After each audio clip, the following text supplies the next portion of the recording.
दोस्तों नमस्कार। आज फिर मैं हाजिर हूँ एक और सच्ची घटना के साथ। दोस्तों, आज की जो सच्ची घटना है वो है पटना से कोटा जाने वाली एक ट्रेन की, जिसका नाम पटना कोटा एक्सप्रेस होता है, जिससे ज़्यादातर लड़के पटना से कोटा सिविल सर्विस की तैयारी करने जाते हैं।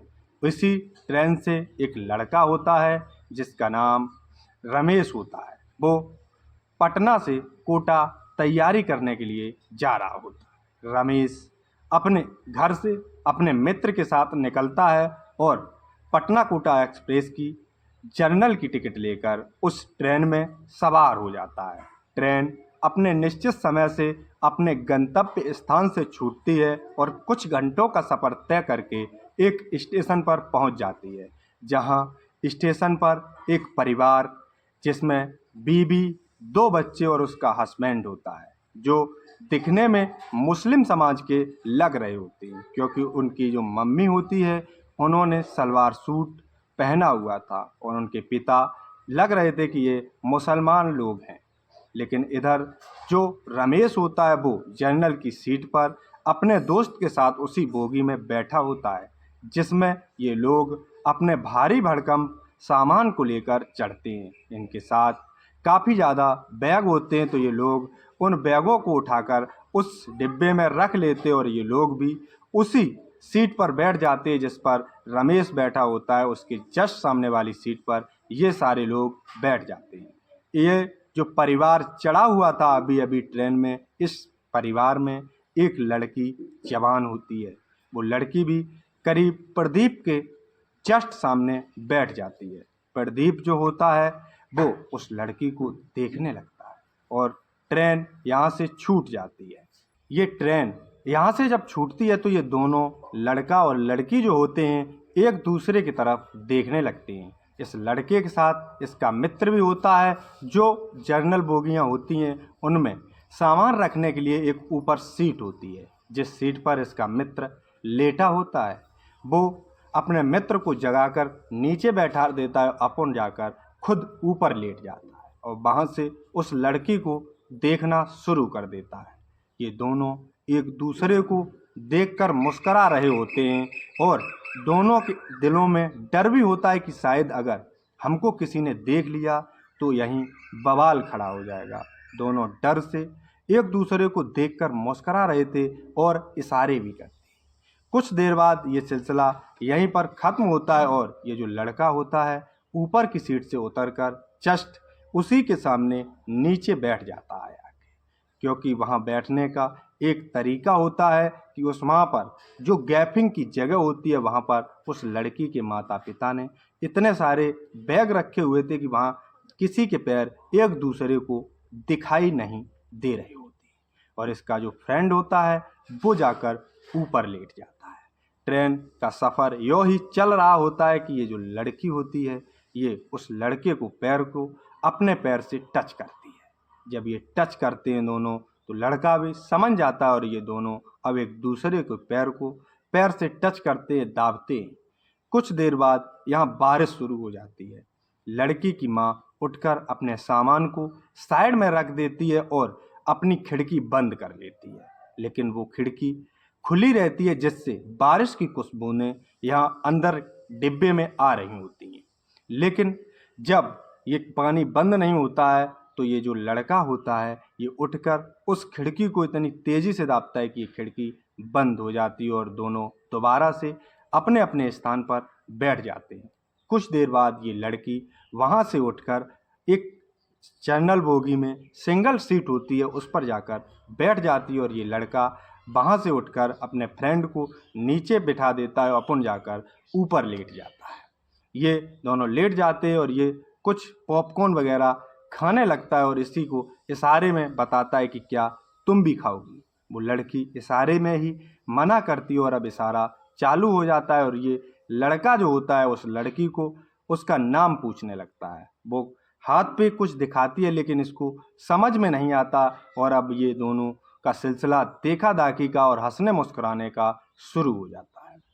यही सिलसिला यहीं तक नहीं रुकता। ये जो लड़का होता है ये एक चिट पर अपना नंबर लिखकर नीचे डाल देता है, लेकिन वो लड़की इसके नंबर को रिसीव नहीं कर पाती कि इससे पहले एक चाय वाला आ जाता है और वो नंबर जो होता है इस लड़के का उसके चप्पल में फंसकर चला जाता है।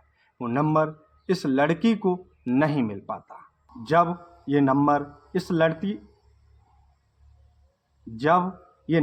इस लड़की तक नहीं पहुंच पाता तो अब ये जो लड़का होता है इसके अंदर और बेचैनी बढ़ती है कि आखिरकार अब इसके पास मेरा नंबर पहुंचे तो कैसे पहुंचे। वो लड़का अपनी सीट से ऊपर से नीचे उतर आता है और वॉशरूम की तरफ चला जाता है, जहां वो गेट की साइड से कुर्सी लगी होती है उससे खड़ा होकर उस लड़की की तरफ देखना शुरू कर देता है। वो लड़की भी उसकी तरफ देखती है तो ये दोनों आंखों ही आंखों में इशारा कर लेते हैं और ये लड़की भी वॉशरूम का बहाना लेकर उस लड़के के पास तक पहुंच जाती है। वो लड़का जो होता है उसने इस लड़की को अपना नंबर देने के लिए पहले ही अपने पास लिख रखा था। जब ये लड़की उसके पास पहुंचती है तो सबसे पहले ये लड़का उससे उसका नाम पूछता है तो ये रूबिका बताती है। और वो लड़की जब इस लड़के से नाम पूछती है तो ये लड़का अपना नाम प्रदीप बताता है। दोनों के दिल में बहुत खुशी होती है और प्रदीप वो नंबर उस लड़की के हाथ में थमा देता है। लड़की वॉशरूम जाती है और वहाँ से वापस आकर सीधा अपने माँ बाप के पास बैठ जाती है। तब तक उनके उतरने का स्थान आ रहा होता है तो इसका जो लड़की के पिता होते हैं वो एक आदमी से पूछते हैं कि भाई क्या अकबरपुर आ गया। तो वो शख्स जो होता है वो कहता है कि भाई आपको अकबरपुर जाना है, आप गलत रूट की ट्रेन में बैठ चुकी हैं, ये ट्रेन तो कोटा पटना एक्सप्रेस है। तो वो सोचता है कि अब ये अगली स्टेशन पर रुकेगी, मैं वहीं उतर जाऊंगा। लेकिन वो सजेशन देता है कि आपके साथ इतनी जवान लड़की है तो आप किसी छोटी मोटी स्टेशन पर ना उतरें, क्योंकि आपको इतनी जल्दी अब गाड़ी भी नहीं मिलेगी क्योंकि आप दूसरे रूट पर हैं। इसलिए आप मेरा सजेशन माने तो किसी बड़ी स्टेशन पर उतरें। इसके जो पिता होते हैं वो सोचते हैं कि क्यों ना अब हम लखनऊ स्टेशन पर उतरें। जब कुछ ही पलों में लखनऊ आने वाला होता है तो ये दोनों प्रेमी एक दूसरे से जुदा हो रहे होते हैं। इनके दिल में आवाज़ें आती हैं लेकिन दोनों किसी से कुछ नहीं कह पाते। लेकिन प्रदीप को अपने दिल में इतनी तो खुशी होती है कि शायद मेरा नंबर पहुंच गया है, अब इसका कॉल जरूर आएगा। लेकिन तब तक लखनऊ आ जाता और ये लड़की अपने माता पिता के साथ लखनऊ स्टेशन पर उतर जाती है। इधर वो जब से स्टेशन पर उतरी है तब से इस प्रदीप का जो हाल वो बेहाल हो गया है। इसने इस बारे में जो अपनी कहानी है उस लड़की के साथ इस बारे में अपने फ्रेंड को भी, अपने भाई जो वो बैठा था उसको भी नहीं बताया। उसको अभी तक इस बारे में कोई जानकारी नहीं थी। लेकिन ये जो प्रदीप होता है ये बार बार अपने फ़ोन को चेक कर रहा होता है कि शायद उसका कोई कॉल, उसका कोई मैसेज आ गया हो। लेकिन उसका न कोई कॉल न कोई मैसेज आया होता है और ये रात यूँ ही निकल जाती है। इधर वो लड़की अपने माता पिता के साथ लखनऊ से ट्रेन पकड़कर अपनी ननिहाल अपने नानी के यहाँ पहुँच जाती है जहाँ कुछ फंक्शन होता है। इधर जो वो लड़का होता है वो जब सुबह होता है करीब 10 बजे के समथिंग अपनी ट्रेन में ही बैठा होता है, क्योंकि वो बार बार फ़ोन को चेक करता है कि शायद उसका कोई कॉल या मैसेज आया हो। लेकिन ऐसा कुछ नहीं होता क्योंकि वो लड़की अभी तक शायद हो सकता है न जागी हो, उसको कोई फ़ोन ना मिला हो, उसके पास कोई पर्सनल फ़ोन तो नहीं होगा, उसके मम्मी पापा का फ़ोन होगा। वो लड़की जब अपने ननिहाल पहुंचती है तो वहां से अपनी मम्मी का फ़ोन लेती है और इस लड़के प्रदीप के फ़ोन पर कॉल करती है। जब पहली बार प्रदीप के फ़ोन पर उसका कॉल आता है तो वो कहती है रूबिका। ये सुनकर प्रदीप काफ़ी ज़्यादा खुश हो जाता है और दोनों की खुशी का ठिकाना नहीं रहता। दोनों में बातचीत का सिलसिला यूँ ही चलता रहता है, जिसके बाद ये दोनों आए दिन अब तो ये घंटों घंटों 2-2 घंटे 4-4 घंटे फ़ोन पर ही बातचीत करते रहते हैं। जब इसका फ्रेंड, इसका दोस्त देखता है कि अब ये फ़ोन पर लगा रहता है किसी से, ना कोई मतलब, ना मुझसे ना पढ़ाई से, आखिर कर तो कर क्या रहा है। तब एक दिन इसका फ्रेंड इससे पूछता है कि भाई आखिर तू कहाँ बिजी है।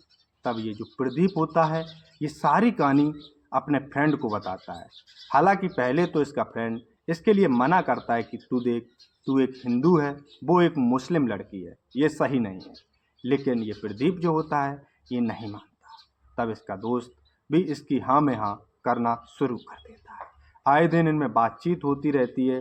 तब एक दिन प्रदीप के फ़ोन पर रूबिका से बात चल रही होती है, तो बातों ही बातों में ये बातचीत कर लेते हैं कि ये जो प्रदीप होता है ये रूबिका से पूछता है कि मैं तुमसे मिलना चाहता हूँ। रूबिका कहती है तो मिलना चाहती हो तो चले आओ, मैं अपनी ननिहाल में हूँ। जब इतनी बार रूबिका कहती है तो ये जो प्रदीप होता है ये अपने फ्रेंड के साथ उसकी ननिहाल यानी अकबरपुर पहुँच जाता है। कुछ ही घंटों का सफ़र तय करके ये कोटा से उसकी ननिहाल अकबरपुर पहुंचता है और वहां रहने खाने की व्यवस्था देखते हैं तो देखते हैं कि वहां से कुछ दूरी पर एक होटल है जहां डेली बैच के हिसाब से रूम बुक कर लेते हैं। अब ये उस दिन का इंतज़ार करने लगता है कि आखिर मैं रूबिका से मिलूं तो मिलूं कैसे। तब ये रूबिका से बात करता है कि मैं तुमसे मिलना चाहता हूँ। तो वो कहती है कि मेरे यहाँ शादी है, तुम कभी भी आ सकते हो। और शादी के दिन ही ये जाने का प्लान बनाते हैं, क्योंकि मुस्लिम समाज में शादी होती है, नॉर्मल ऐसे जा भी नहीं सकते, पकड़े जाएंगे।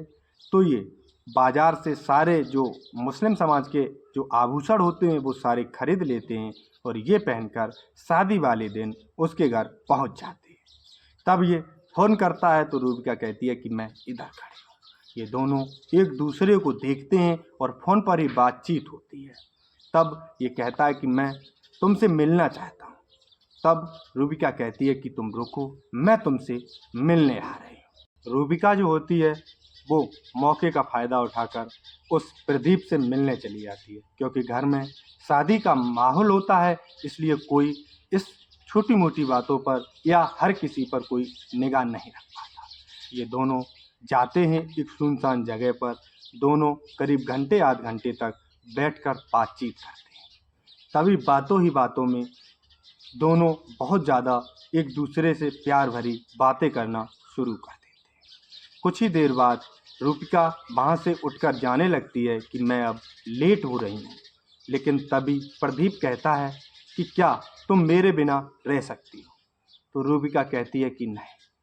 तो प्रदीप कहता है कि तो चलो मेरे साथ। तो रूबिका भी जरा देर नहीं करती और कहती है कि मैं तुम्हारे साथ चलने के लिए तैयार हूँ। ये प्रदीप जो होता है वहाँ से वापस जहाँ होटल लिए थे वहाँ भी नहीं जाता और वहीं से सीधी गाड़ी बुक करता है और ये दोनों फ्रेंड जो होते हैं उस लड़की के साथ कोटा पहुँच जाते हैं।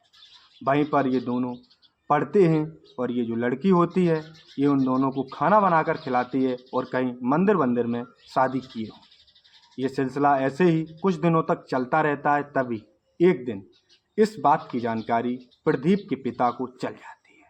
तभी वो कोटा पहुंच जाते हैं और उन्हें ये भी जानकारी मिल जाती है कि ये जो लड़की है ये मुस्लिम समाज से है। वहाँ जाकर ये अपने लड़के की उस लड़की के सामने मारा पीटी करते हैं। लेकिन ये लड़का और लड़की के प्रेम को देखकर उसके पिता भी ज़्यादा कुछ नहीं कर पाते, बस उस लड़की को समझाते हैं कि बेटा तुम्हारा धर्म अलग है, तुम्हारा मजहब अलग है, तुम्हारी जो सारी प्रक्रियाएं हैं, हमारे कल्चर है जो वो सारा कुछ हमारे कल्चर से अलग है। लेकिन क्या तुम हमारे बच्चे के साथ हमारे मजहब हमारे धर्म के साथ एडजस्ट कर पाओगे। लड़की भी इसके लिए मान जाती है और ये दोनों इसके जो पिता होते हैं इन दोनों बच्चों की धूमधाम से शादी करा देते हैं। तो दोस्तों आज की सच्ची घटना बस यहीं तक। मिलते हैं अगली सच्ची घटना के तक। तब के लिए जय हिंद, जय भारत।